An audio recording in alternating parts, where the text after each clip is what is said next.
সকলোকে welcome back to another mini video' যাবলৈ ওলাইছোঁ আইৰ ঘৰলৈ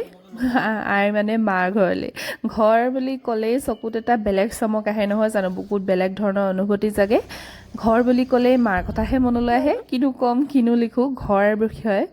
ঘৰ আছে যদি জীৱনত সুখ আছে ঘৰ আছে যদি মৰমৰ সীমাহীন টোপোলা আছে জীৱনত আৰু মাৰ কথা কৈ কৈতো শেষ কৰিব নোৱাৰি বহুদিনৰ মূৰত বোলো পাপাও ঘৰত আহিছে যিহেতু পাপা চাকৰি সূত্ৰে বেলেগত থাকে সেইকাৰণে ঘৰখন ওচৰত যদিও বেছিকৈ যোৱাও নহয় সময়ৰ অভাৱত আৰু সেয়ে এইটো ভাগতে মই বিভাগতে লাগি গ'লোঁ কাৰণ এইটো বিভাগ মানে মোৰ অলপ